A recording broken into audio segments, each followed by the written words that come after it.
अस्सलामुअलैकुम। मेरा नाम हकीम अदनान अकबर है और आप देख रहे हैं मेरा यूट्यूब चैनल तिब ऑनलाइन। उम्मीद करता हूं कि आप सब लोग खैर खैरियत से होंगे। आज की वीडियो में मैं एक ऐसा मजून बनाने का आपको तरीका बताऊंगा जिसका नाम मैंने रखा है मजून अकबर शाही।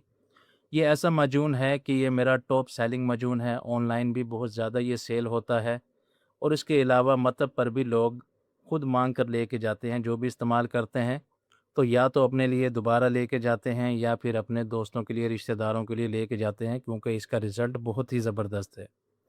तो पहले तो मैं इसके अज्ज़ा बता देता हूँ कि क्या-क्या हमें चाहिए होगा इसको बनाने के लिए।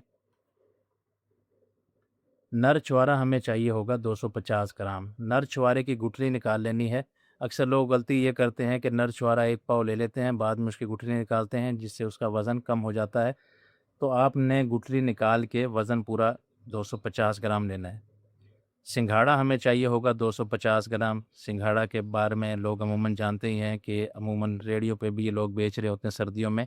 सिंघाड़ा जो है वो मनी बनाने के लिए, इसको गाढ़ा करने के लिए, इसके अलावा पट्ठों की ताकत के लिए बहुत आला चीज़ है। इसके बाद हमें चाहिए होगी कीकर की गूंद 125 ग्राम। कीकर की गूंद जो है इसको बरियाँ करना पड़ता है देसी घी के अंदर। एक पैन में देसी घी डालें, उसमें कीकर की गूंद डाल के उसको बरियाँ कर लें। मगर मैं यहाँ पे इसको बरियाँ नहीं करता, वो इस वजह से क्योंकि मैंने ज़्यादा इस्तेमाल करवाना होता है ऐसे अफ़राद को जिनको कतरों का मसला होता है। तो कतरों के मसले के लिए बग़ैर बरियाँ किए इस्तेमाल की जाए तो ज़्यादा इसका बेनिफ़िट होता है। इसके अलावा मगज़ पंबा दाना, जिसे कि मगज़ बनोला भी कहा जाता है, ये हमें चाहिए होगा 50 ग्राम। इसके अलावा नागर मोथा हमें चाहिए होगा 25 ग्राम। मगज़ बादाम हमें चाहिए होगा 70 ग्राम। मगज़ बादाम आपने देसी लेना है, अमेरिकन का इतना अच्छा रिज़ल्ट नहीं होता इस मामले में। दालचीनी हमें चाहिए होगी 5 ग्राम। लौंग हमें चाहिए होगा 6 ग्राम। जलवतरी 3 ग्राम। बखड़ा हमें चाहिए होगा 25 ग्राम। इसके अलावा अकरकरा ईरानी आपने लेना है 25 ग्राम। इसके अलावा मगज़ फ़ंदक, ये आपको चाहिए होगा 15 ग्राम। मगज़ फ़ंदक जो है ये इस चीज़ का मगज़ होता है, इसे फ़ंदक कहा जाता है। अंग्रेज़ी में इसे हेज़लनट कहा जाता है, जिससे अमूमन न्यूटेला वगैरह बनाया जाता है, चॉकलेट स्प्रेड तैयार की जाती है इससे। तो ये हेज़लनट का मगज़ है, ये हमने 15 ग्राम इसमें शामिल करना है। इसके अलावा इसमें हमने मगा ऐड करनी है तकरीबन 4 से 5 ग्राम। तो ये सारी चीज़ें हैं। अब मैं आपको इसको बनाने का तरीका बताता हूँ कि कैसे इसको हमने तैयार करना है।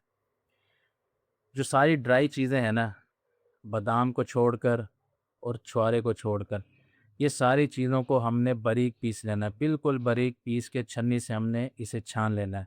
तो पहले जो है मैं आपको ये बनाकर दिखा देता हूँ। ये जितनी खुश्क चीज़ें हैं सारी एक जगह हम इकट्ठी कर लेंगे और इनको ग्राइंड कर लेंगे अच्छी तरह। बारीक इसको हमने पीसना है। जितना बारीक होगा उतना ही ज़्यादा इसकी इफ़ादियत होगी। ये सारी जो खुश्क चीज़ें हैं ये हम इसके अंदर शामिल कर देंगे और बाद में जो दूसरी चीज़ें हैं उनको शामिल करेंगे, क्योंकि उनमें से तेल निकलता है और उसकी वजह से अगर हम उससे पहले शामिल कर देंगे तो फिर सही से वो ग्राइंड नहीं होंगे, जिससे माजून सही नहीं बनेगा। सारी ड्राई चीज़ों का हमारा सफ़ूफ़ तैयार हो गया। ये देख लें बिल्कुल बारीक होना चाहिए, क्योंकि अगर मोटा होगा तो फिर ना तो खाने में अच्छा लगेगा और ना ही इसकी प्रॉपर अफ़ादियत मिलेगी। तो इसलिए बिल्कुल बारीक होना चाहिए।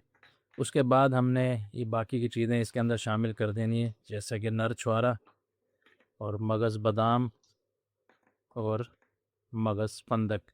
इनको शामिल करके फिर हमने इनको ग्राइंड करना है। इस दफ़ा हम इसे थोड़ी-सी मोटी जाली से छानेंगे, क्योंकि ये थोड़े जो इसके मेवाजात होते हैं इनको थोड़ा-सा मोटा रखा जाता है। सफ़ूफ़ हमारा बन के रेडी हो चुका है। अब इसके अंदर शहद ऐड करेंगे। शहद को ऐड करने का तरीका ये होता है कि जितना आपका सफ़ूफ़ बना हो उसका 3 गुना हमने डाल देना है। अक्सर लोग ये गलती करते हैं कि वो नुस्खे का टोटल करके उससे 3 गुना शहद ऐड कर देते हैं। हालाँकि ये तरीका सही नहीं होता। आपका जो सफ़ूफ़ बनने के बाद जो वज़न बनता है, जैसे कि मेरा 850 ग्राम सफ़ूफ़ बना है, तो इसके अंदर 2550 ग्राम शहद ऐड होगा, यानी कि 2.5 किलो शहद इसमें जाएगा। तो शहद को मैं ऐड करता हूँ। साथ साथ आपको इसके बेनिफिट बताता चलूँ कि ये माजून जो है इंतहाई मुकव्वी बा है। इसके अलावा ये जिस्मानी ताकत में भी इजाफ़ा करता है, असाबी ताकत में भी इजाफ़ा करता है।